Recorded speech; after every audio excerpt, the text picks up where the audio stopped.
Qué gusto estar aquí. Nuestro tema de hoy es cómo hacer un impacto cristiano en la sociedad. Una de las preguntas más importantes que enfrentan los cristianos en cualquier época y en cualquier lugar es esta. ¿Qué valores y estándares van a dominar nuestra cultura nacional? La mayoría de países actualmente son cada vez más pluralistas, tanto en la religión como en lo racial. Es decir, el cristianismo, el islamismo, el secularismo, el materialismo, las religiones antiguas, los cultos modernos, todos compiten por el alma de Gran Bretaña hoy. Y la pregunta es, ¿cuál de ellos va a ganar? Para los cristianos esto es, antes que nada, una pregunta evangelística. ¿Será que a Jesucristo se le va a dar el honor que se le debe a su nombre? Si Dios ha exaltado a Jesús a lo máximo, lo ha exaltado a su diestra, a un lugar de supremo honor y gloria y poder, y le ha dado toda autoridad en el universo. La pregunta es, ¿será que toda rodilla se va a doblar ante Él y toda lengua va a confesar que Él es lo que es decir, el Señor? Entonces es una pregunta evangelística, pero también es una pregunta social y también cultural. Los cristianos van a poder influenciar a Gran Bretaña, pero de forma que los valores y los estándares del reino de Dios impregnen toda nuestra cultura nacional. ¿Y qué queremos decir con cultura nacional? Tiene que ver con el consenso sobre asuntos morales, con una perspectiva igualitaria de hombres, mujeres y niños, la defensa del matrimonio y de la familia, el respeto por la santidad de la vida humana, incluyendo la vida de los que no han nacido, de los discapacitados, la tercera edad, la administración de justicia, la conducta en las empresas y las industrias, la educación de la juventud, el reconocimiento de los derechos humanos, especialmente de las minorías étnicas, la preocupación por quienes no tienen casa ni empleo, por las personas atrapadas en el ciclo de la pobreza, la actitud frente a la disidencia, el trato a los delincuentes, la administración del medio ambiente, el uso del poder, y así podría seguir con esta larga lista. Y todo esto tiene que ver con la forma de vida de los ciudadanos. Es lo que queremos decir como cultura nacional. Espero que ustedes estén de acuerdo conmigo en que no cabe duda de que el Señor Jesucristo quiere que sus valores, lo mismo que sus estándares, prevalezcan, porque en la Escritura se nos dice que Él ama la justicia y odia la iniquidad. Él envía a su pueblo al mundo para predicar el Evangelio y hacer muy buenos y nuevos discípulos por un lado, y para endulzar toda la comunidad por otro lado, y hacerla más agradable a Dios y más justa y participativa y más libre. Estas son las mega argumentaciones con las que empezamos nuestra sesión de hoy. Y la pregunta es, ¿cuál es la base bíblica de estas argumentaciones? Pueden ver en su resumen que esta noche vamos a estudiar las implicaciones de las metáforas sobre la sal y la luz que el mismo Jesús eligió. Permítanme leerles Mateo 5, del 13 al 16, o pueden seguir la lectura en sus Biblias. Mateo 5, versículo 13, las palabras de Jesús en el Sermón del Monte. Ustedes son la sal de la tierra. Pero si la sal se vuelve insípida, ¿cómo recobrará luego su sabor? Ya no sirve para nada, sino para que la gente la deseche y la pisotee, material para pisotear. No se puede echar absolutamente en nada, no sirve. Y luego él continúa, ustedes son la luz del mundo, una ciudad en lo alto de una colina. No puede esconderse ni se enciende una lámpara para cubrirla con un cajón. Por el contrario, se pone en la repisa para que alumbre a todos los que están presentes en la casa y hagan brillar su luz delante de todos. Continuó Jesús para que puedan ellos ver las buenas obras de ustedes y alaben al Padre en el cielo. Bueno, Todos estamos muy familiarizados con la sal y la luz. Supongo que son dos de las necesidades más comunes de todas las casas. Se encuentran prácticamente en cualquier casa de cualquier cultura en todo el mundo. Ciertamente Jesús las utilizó en la Palestina de su día y todo el mundo las usaba en esos días. Seguramente conoció la sal y la luz desde su juventud. Muchas veces seguro vio a su madre María utilizar sal en la cocina y en esos días antes de que existiera la refrigeración, la sal no era utilizada tanto para sazonar, sino más bien por sus efectos de preservación y antisépticos. Así que María le ponía sal al pescado, frotaba la carne con sal y luego lo sumergía en agua salada y encendía las lámparas de aceite cuando oscurecía y no veía nada. Entonces son imágenes o modelos muy familiares. La pregunta es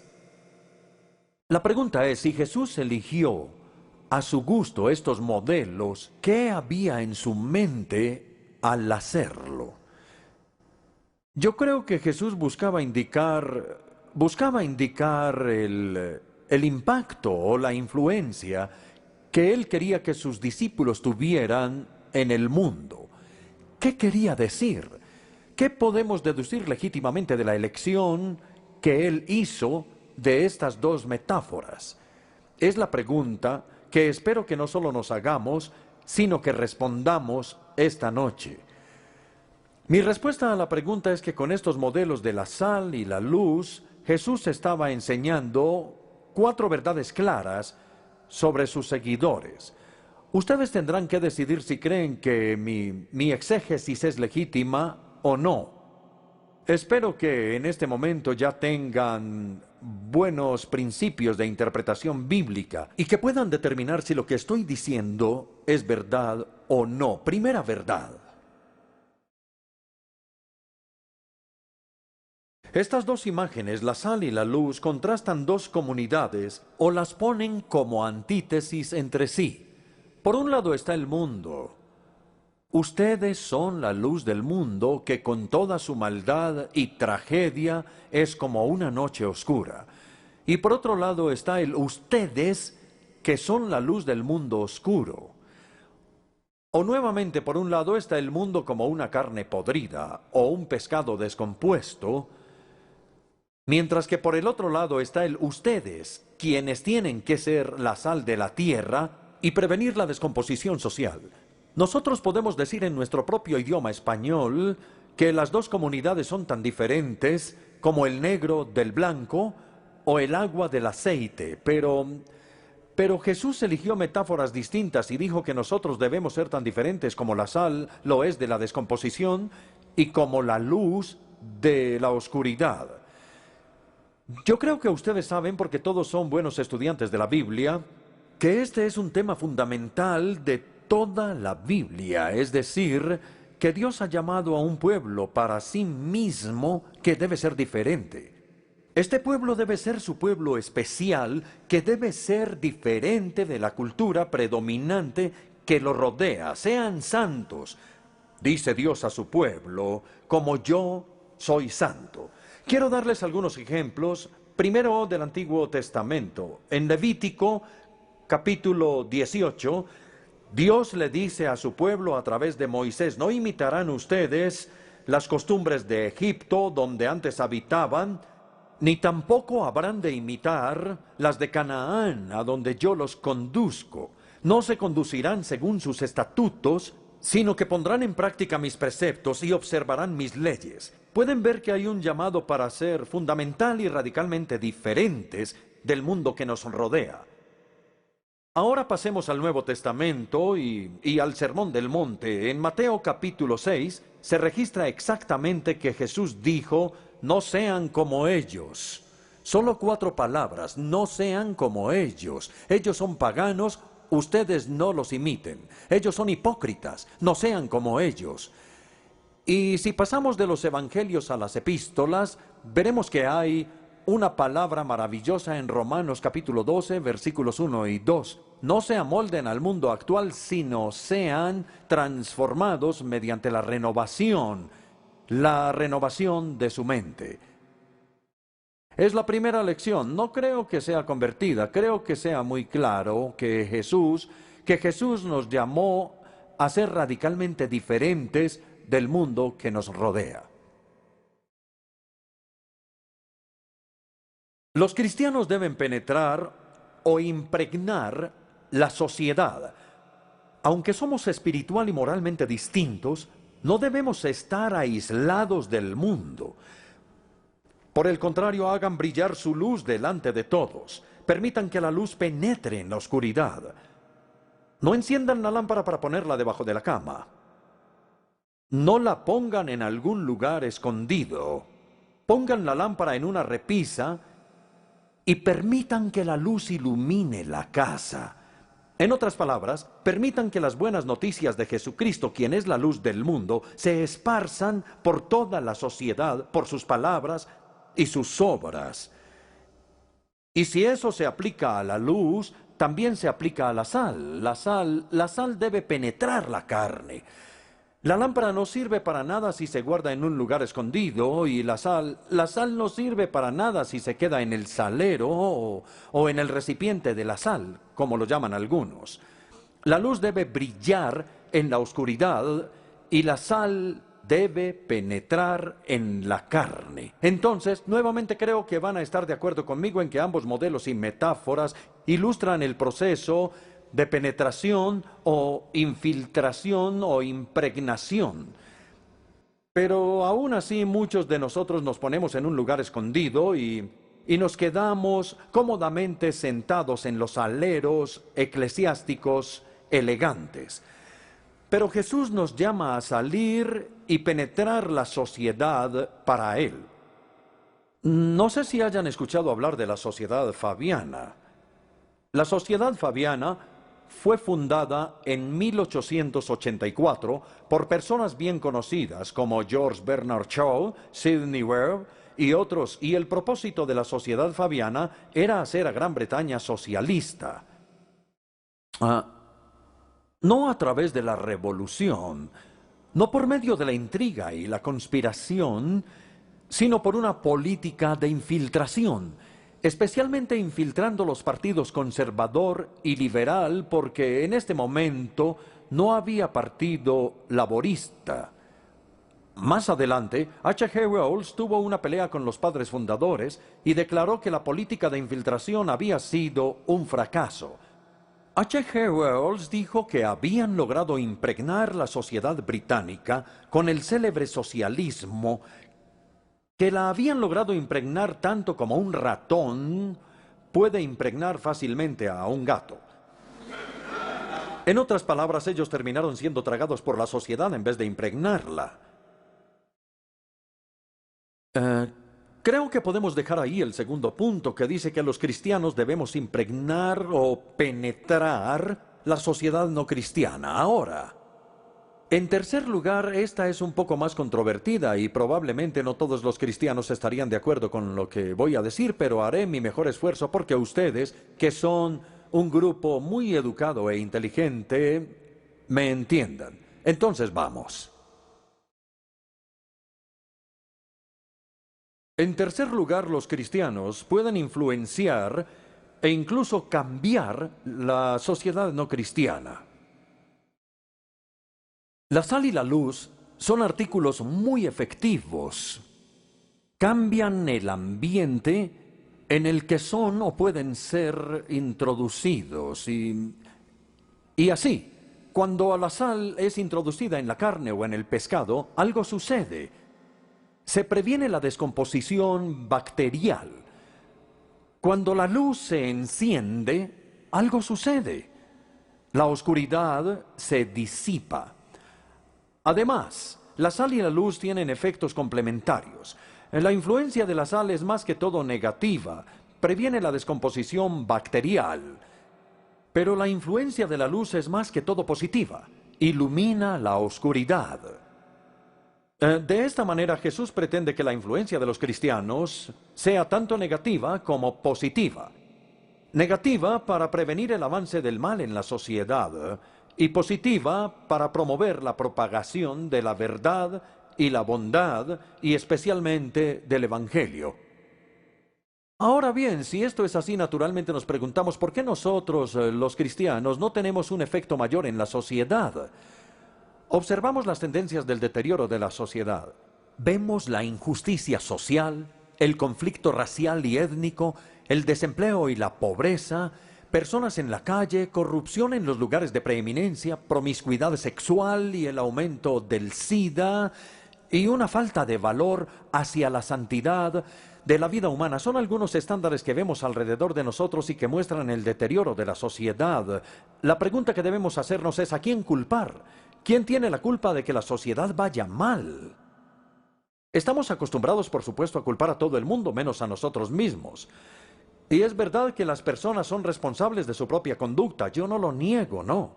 Pero quiero ponerlo de una manera diferente. Si la casa está oscura en la noche, no tiene sentido culpar a la casa porque esté oscura. Eso es lo que sucede cuando el sol se oculta. La pregunta que hay que hacer es: ¿dónde está la luz? O nuevamente, si la carne se daña y ya no se puede comer, entonces no tiene sentido culpar a la carne por su descomposición. Esto es lo que sucede cuando las bacterias están libres para reproducirse. La pregunta que hay que hacer es: ¿dónde está la sal?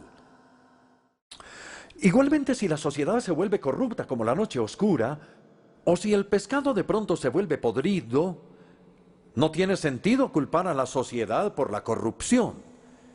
Es lo que sucede cuando el mal de los hombres se deja desenfrenado y sin restricciones en la sociedad. La pregunta que hay que hacer es: ¿dónde está la iglesia? ¿Dónde están la sal y la luz de Jesús? Es hipócrita que levantemos nuestras cejas y subamos los hombros como si no fuera nuestra responsabilidad. Jesús nos dijo y nos comisionó para ser la sal y la luz de la sociedad. Por consiguiente, si la oscuridad y la descomposición abundan, en gran medida es nuestra culpa y debemos aceptar gran parte de esa culpa. También debemos aceptar con una determinación recia el papel que Jesús nos ha asignado, que es el de ser la sal y la luz de la sociedad. No solamente las personas pueden ser cambiadas, las sociedades también pueden ser cambiadas. Ahora, por supuesto, no me malinterpreten, no podemos perfeccionar la sociedad. Los cristianos no son utópicos, pero podemos mejorar la sociedad. Aunque solo cuando Jesús venga en gloria será una sociedad perfecta de paz y justicia. Mientras tanto, la historia está llena de ejemplos de una mejora social. Los estándares ascendentes de la salud y la higiene, la disponibilidad cada vez mayor de la alfabetización y la educación, la emancipación de las mujeres, las mejoras en las condiciones de las minas, de las fábricas, de las prisiones, la abolición de la esclavitud y del comercio de esclavos, etc. Una lista completa. No podemos afirmar que todas estas mejoras se deben completamente a la influencia de cristianos, pero sí podemos afirmar que a través de sus seguidores, el Señor Jesucristo ha tenido una enorme influencia en la sociedad. Ojalá estén de acuerdo. Quizá han oído hablar del profesor K.S. Latourette. Hace algunas décadas, cuando él era profesor en la Universidad de Yale o de la Escuela de Divinidades de Yale, el profesor Latourette escribió una historia de 7 volúmenes sobre la expansión del cristianismo. 7 volúmenes de la influencia que Jesucristo ha tenido en la sociedad. Quiero citar algo de la obra de 7 volúmenes del profesor. Ninguna persona que haya vivido en este planeta ha tenido tanta influencia en los asuntos de los hombres y las naciones como lo ha tenido Jesucristo. De esa corta vida y su aparente frustración ha florecido la fuerza más poderosa para el esfuerzo triunfal de la larga batalla del hombre que la raza humana haya conocido jamás. Ahora bien, yo creo que podemos afirmar que los cristianos sí podemos tener una influencia más poderosa de la que normalmente tenemos. Otra pregunta que debemos hacernos es cómo se da el cambio social. Y quiero decirles hoy que el cristianismo tiene 6 armas en su arsenal, por decirlo de alguna manera. Y quiero invitarlos a seguirme. Primero, la oración. Les pido que no descarten este punto como si fuera algo trivial. Por el contrario, los cristianos creemos que Dios escucha y responde a las oraciones. Por eso el apóstol Pablo nos ordena en el comienzo de 1 Timoteo capítulo 2 que debe orarse por todos los líderes nacionales, para que de verdad llevemos una vida piadosa y digna. Pero francamente, cuando visito algunas iglesias veo que casi no hay una intercesión seria. En una ocasión, cuando estaba en un culto un domingo en la mañana, recuerdo, en una iglesia de un estado de los Estados Unidos, no voy a decir el nombre de la iglesia, yo estaba de incógnito en la silla de atrás. Y estaba yo ahí en la silla de atrás cuando por fin llegó el momento de la oración, de la intercesión o de las oraciones pastorales, como a veces lo llaman. Un laico pasó al frente para dirigir la oración y eso está bien. A mí me gustaría que invitáramos a los laicos de vez en cuando a dirigir las oraciones, más a menudo porque me parece que a veces lo hacen mejor que los ministros. De cualquier manera, él empezó a dirigir la oración y anunció que el pastor estaba de vacaciones y entonces él oró para que el pastor disfrutara las vacaciones. Luego oró por 2 señoras, una que estaba embarazada y la otra enferma, y oró para que una pudiera sanar y la otra estuviera bien. Luego regresó a su silla. Ahí terminó la oración. Debió de haber durado 30 segundos o quizá 1 minuto. Yo me fui pensando, estas personas están adorando en realidad a un Dios de la aldea, un Dios que no está interesado en el mundo de afuera, sino más bien en sus cosas peculiares. No hubo referencia alguna a la evangelización mundial, tampoco a la paz mundial, no hubo ninguna oración por los refugiados. Yo algunas veces me pregunto, ¿será que el lento avance hacia la paz mundial o hacia la evangelización mundial se debe acaso a que el pueblo de Dios es un pueblo que no ora? Por ejemplo, cuando el presidente Marcos fue derrotado en las Filipinas en 1986, los cristianos filipinos lo atribuyeron no al poder del pueblo, sino al poder de la oración. Creo que debemos asumir la tarea de la intercesión pública con mucha más seriedad. Si toda la congregación se postrara humildemente ante el Dios vivo, si pasaran unos 5 minutos, 10 minutos, 15 minutos, 20 minutos en una verdadera intercesión, me pregunto, ¿qué no podría hacer Dios si fuera liberado para actuar en respuesta a las oraciones que a Él le ofrece su pueblo con respeto? Deduzco entonces que la primera manera para que un cambio social pueda darse es en respuesta a la oración. B. La segunda arma en nuestro arsenal es el evangelismo. El evangelismo tiene un papel indispensable que jugar en relación con el cambio social, porque la responsabilidad social de los cristianos depende de cristianos con una responsabilidad social, y los cristianos con una responsabilidad social son el fruto del evangelismo. Es cuando el Espíritu Santo nos cambia a nosotros que empezamos a desarrollar una conciencia social y adquirimos la visión y el valor de cambiar nuestra sociedad y de esperar que cambie. No sé si conozcan el nombre del famoso autor Jeffrey Morehouse. Uno de sus libros se llama Calcuta y es una descripción sociológica e histórica de Calcuta como ciudad. Y me gustaría citar una reseña de su libro.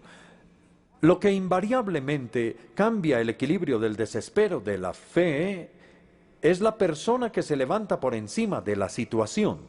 El libro de Jeffrey Morehouse está lleno de personas, William Carey, la Madre Teresa, etc. Ellos no están atrapados en la ciudad y tampoco han escapado de la ciudad. La han trascendido y han trascendido la situación. La salvación no es lo mismo que la solución, sino que la precede y hace que sea una posibilidad. La salvación personal sigue siendo el camino y es la llave que abre la puerta del determinismo. Yo estoy de acuerdo. La Iglesia tiene una parte que el evangelismo puede jugar al buscar el cambio social. Ahora sé. La tercera arma que tenemos en nuestro arsenal se llama ejemplo. Los seres humanos son imitadores por naturaleza. Así que el ejemplo tiene un gran poder. Un solo cristiano que tome una posición firme a favor de la justicia puede motivar a otros a seguirlo. Un hogar cristiano puede influenciar a todo el vecindario. Y un grupo cristiano dedicado en un colegio o una universidad, en un hospital, una fábrica o una oficina, puede cambiar su ambiente y los valores aceptados. Y Dios pretende que la iglesia local sea lo que algunas veces llamamos una señal del reino de Dios, un modelo de lo que la comunidad humana es cuando se somete al gobierno de Dios, una sociedad alterna atractiva. Esas son tres de las armas: la oración, el evangelio y el ejemplo. La cuarta es el argumento. Al final, las estructuras sociales injustas pueden ser cambiadas únicamente con la legislación. La legislación no puede lograr que la gente mala sea buena, pero puede reducir el nivel de maldad en la sociedad. Y podemos hacerla más agradable a Dios. Quiero dar ahora una cita de Luther King, el activista de los derechos civiles en la década de los 50 o 60, creo yo. Martin Luther King dijo: la moralidad no puede ser legislada, pero el comportamiento puede ser regulado. Las leyes pueden no cambiar el corazón, pero pueden restringir a los desalmados. La ley no puede hacer que un empleador me quiera, pero sí puede evitar que se rehúse a contratarme por el color de mi piel. En una democracia, la legislación depende del acuerdo, y el acuerdo depende del consenso o la opinión pública, y el consenso depende de los argumentos, de tener el argumento ganador. Debemos orar para que Dios levante pensadores éticos que no solamente suban al Sinaí y reciban los 10 mandamientos, sino que argumenten que la ley de Dios es lo mejor. Así como necesitamos apologistas teológicos que argumenten la verdad del Evangelio de Dios, necesitamos apologistas teológicos que argumenten sobre la bondad de la ley de Dios. El ejemplo que siempre me ha impactado es el del matrimonio monógamo. En 1934, un antropólogo llamado J.D. Unwin publicó un libro llamado Sexo y Cultura. Él quería probar la teoría que había desarrollado de que la civilización y el autocontrol sexual tenían una relación directa. Unwin estudió 100 sociedades diferentes en diferentes partes del mundo y encontró que la energía cultural de una sociedad, sus talentos en arte, ciencia, arquitectura, tecnología, etc., que la energía cultural de una sociedad aumentaba cuando la energía sexual estaba controlada. Entonces la monogamia, que es autocontrol sexual, un hombre y una mujer en el matrimonio, la monogamia siempre produce gran energía social y cultural. Una teoría fascinante y hasta donde yo sé, la tesis de Unwin no ha sido refutada hasta ahora. Bien, hemos considerado las siguientes armas: la oración, el evangelismo, el ejemplo y el argumento. Vamos ahora a la quinta, E. ¿Qué es la acción? La acción sociopolítica. Alguien puede decir inmediatamente: ¿pero acaso los cristianos no deben mantenerse alejados de la política? Mi respuesta es que depende de lo que uno quiera decir con política, porque hay dos definiciones diferentes de política. La definición estrecha es que la política es la ciencia misma del gobierno, el marco de leyes que encierra las creencias y valores de la sociedad. Esa es la definición estrecha. La definición amplia, ya que polis es la palabra griega para ciudad, simplemente significa vivir juntos en una comunidad. Ahora bien, en el sentido estrecho, la política es para los políticos. Es su vocación desarrollar políticas y programas para el cambio legislativo. Esa no es la responsabilidad de los pastores, por ejemplo. La política en el sentido estrecho es para los políticos. En el sentido amplio, por otro lado, la política es para todo el mundo, porque todos hemos sido llamados a ser ciudadanos responsables y Jesucristo nos ha enviado al mundo para servirle a Él aquí.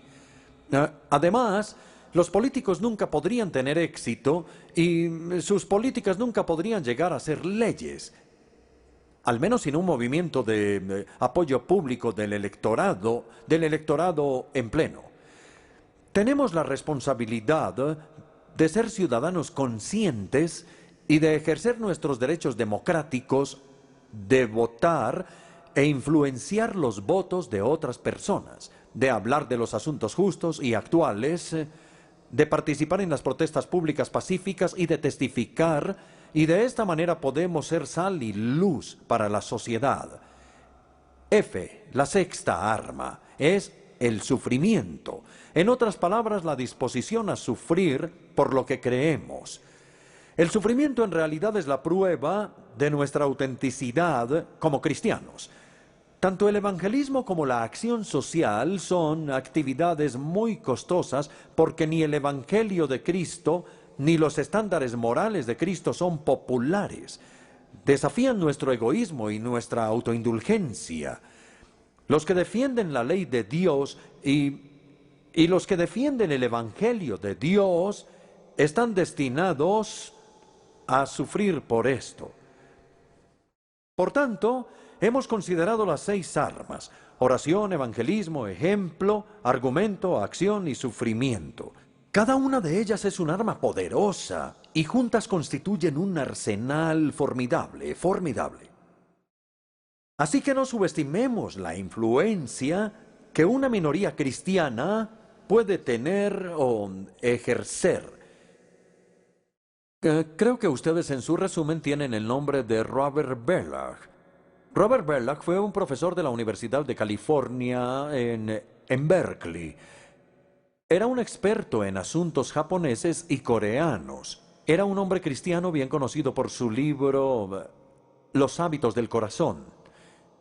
Él se especializó en la religión civil, es decir, en la influencia de la religión, especialmente del cristianismo, en la política. Leí un artículo que era una sesión de preguntas y respuestas que le publicaron a Robert Bellah en la revista llamada Psychology Today, y quedé tan impactado con estas palabras que quiero leerlas para ustedes. Yo creo, escribe Bellah, yo creo que no debemos subestimar la importancia del pequeño grupo de personas que tienen una nueva visión de un mundo justo y amable. Y luego hace esta declaración extraordinaria para un sociólogo que evidentemente sabe de lo que está hablando. La calidad de la cultura puede ser cambiada cuando un 2% de las personas tienen una nueva visión. La calidad de la cultura puede ser cambiada cuando un 2% de las personas tienen una nueva visión. Bueno, nosotros somos más y en muchas partes del mundo somos más del 2%. Podríamos tener mucha más influencia de la que nos damos cuenta.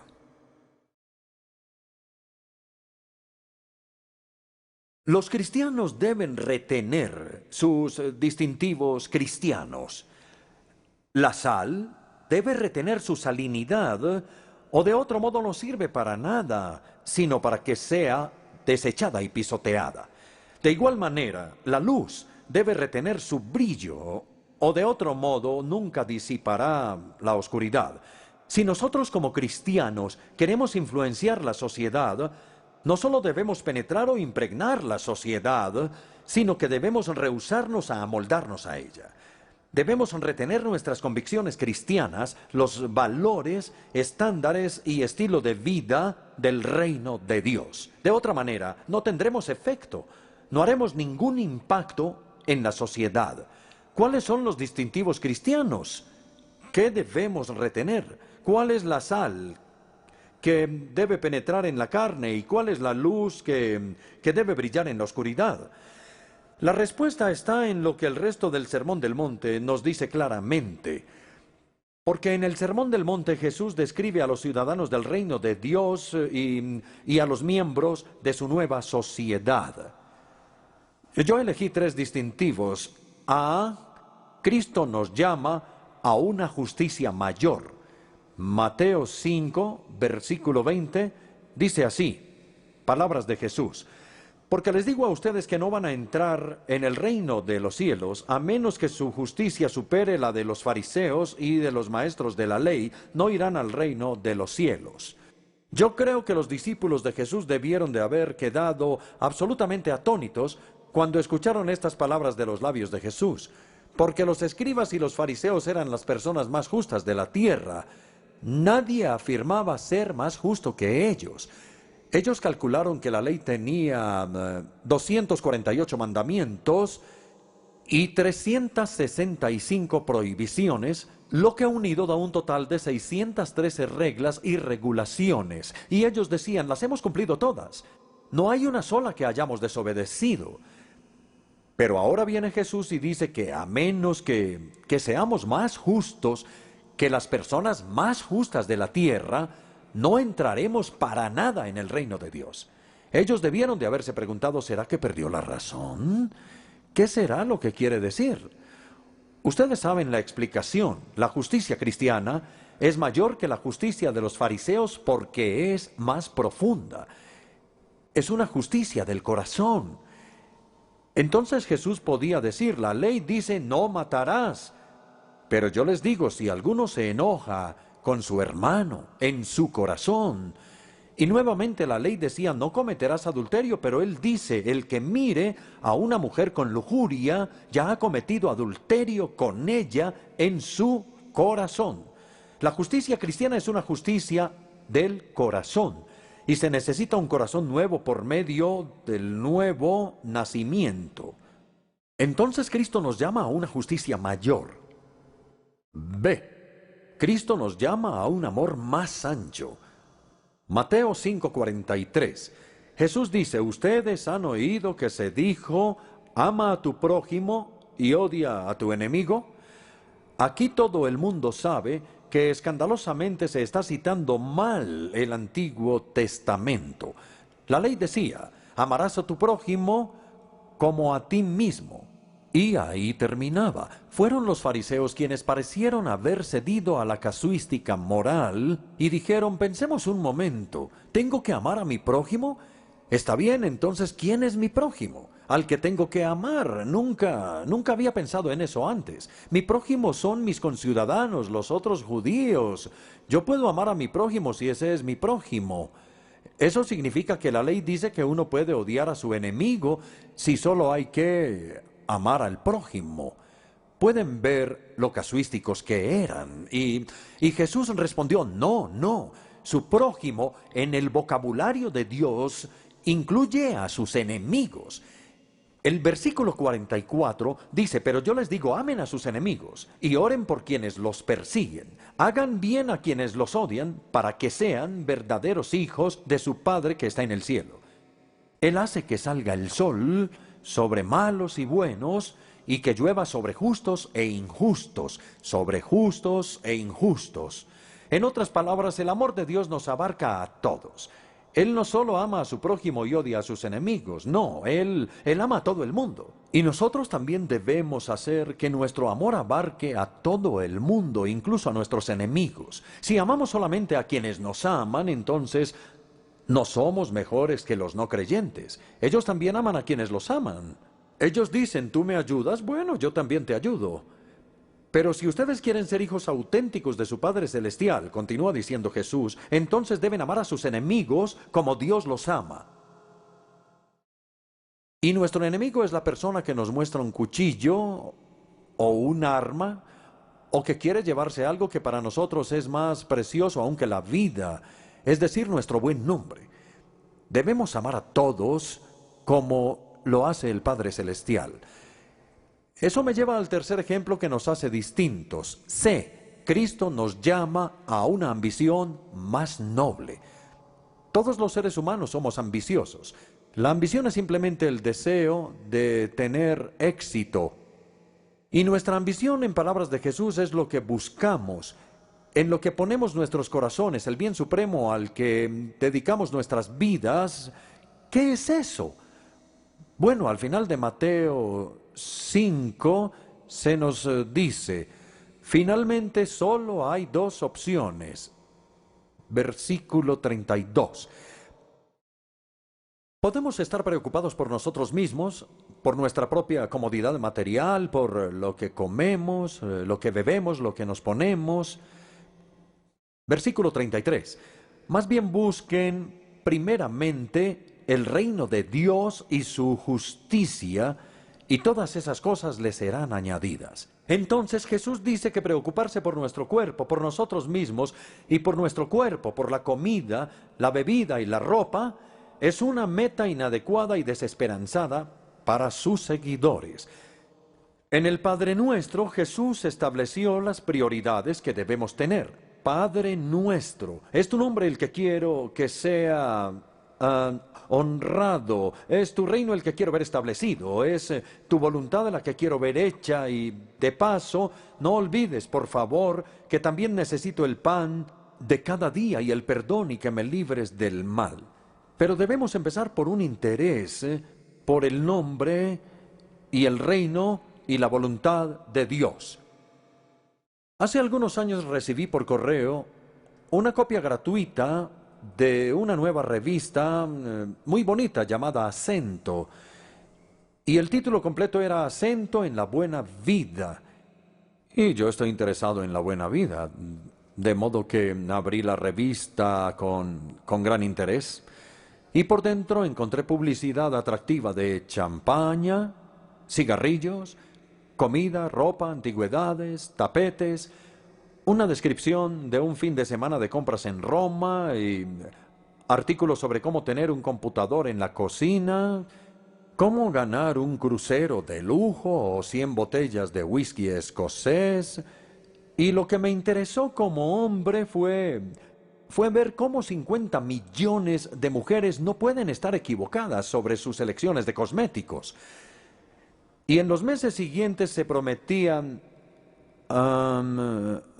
artículos atractivos sobre vacaciones en el Caribe, cómo quedarse en cama, ropa interior de moda y las delicias de la carne de venado y de las bayas blancas.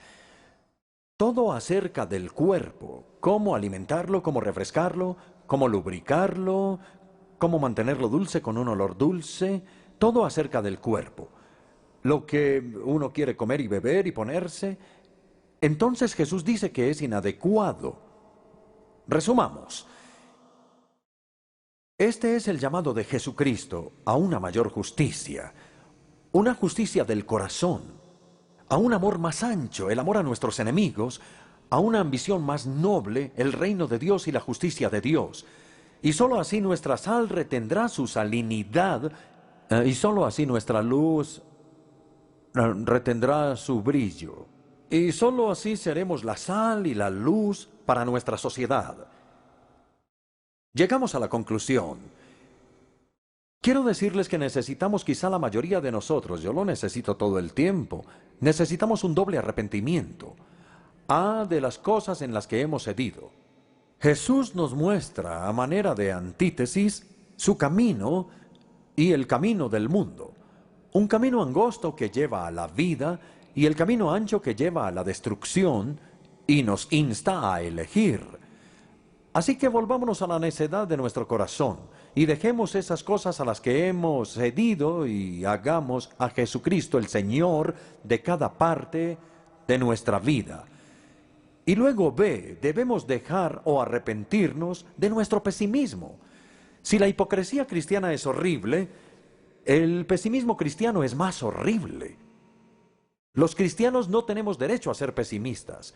¿Acaso no creemos en el Dios vivo? La fe y el pesimismo son incompatibles entre sí. Aclaremos que no somos idealistas ingenuos, somos realistas sensatos.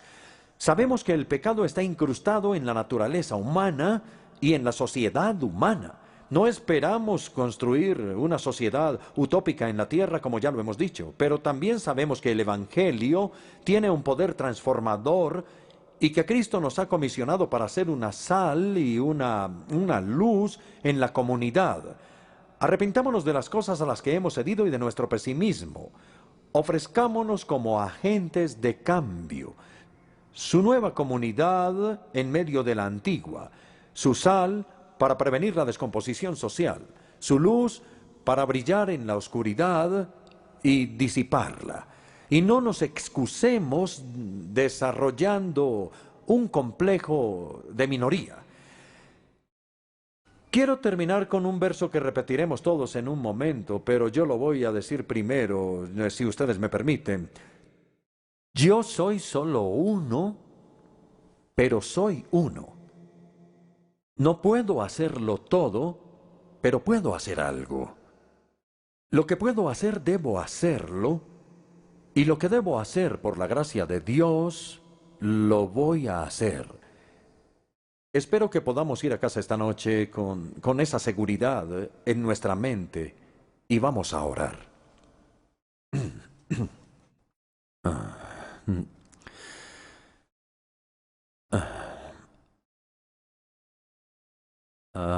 No sé si quieran repetir una frase o parte de la frase después de mí. Yo soy solo uno, pero soy uno. No puedo hacerlo todo, pero puedo hacer algo. Lo que puedo hacer, debo hacerlo. Y lo que debo hacer, por la gracia de Dios, lo voy a hacer.